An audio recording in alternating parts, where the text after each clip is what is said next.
फिर से खेसारी लाल एकदम एक ब्रांड और एकदम बवाल का एक गाना ला दिया है भाई।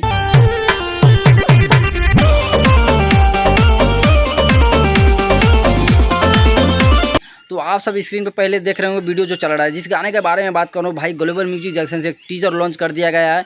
और भाई ये गाना बहुत ही अलग ही लेवल का है, ये अलग ही अंदाज में गाने को रिलीज़ किया जा रहा है। और भाई देखिए खेसारी लाल थमने का नाम नहीं ले रहा है भाई, एकदम बवाल का काल एकदम बम ब्लास्ट एकदम गाना दे रहे हैं। जिस गाने का टाइटल, जिस गाने के बारे में बात करूँ यहाँ पे आप सबको स्क्रीन में पोस्टर देखो, जिस गाने का टाइटल है दिलवा चोरी करके, ये गाना जो आ रहा है ना बहुत ही ब्लास्ट, बहुत ही जल्दी ये गाने आप सबको फुल देखने के लिए मिलेगा। ग्लोबल म्यूजिक जंक्शन पे टीजर लॉन्च कर दिया गया है। और भाई कौन कौन इस टीजर को देख लिया है और कैसा टीजर है कमेंट बॉक्स में जरूर बताइएगा। और भाई टीजर मैं देखा हूँ, मुझे बहुत अच्छा लगा टीजर, और गाना फुल जल्दी देखने के लिए मिलेगा आप सबको। तो जितना कितना एक्साइटेड है इस गाने सुनने के लिए, देखने के लिए, तो कमेंट बॉक्स में जरूर बताइएगा। फिर मिलते हैं दूसरे वीडियो में दूसरे किसी अपडेट के साथ। तो बाय बाय।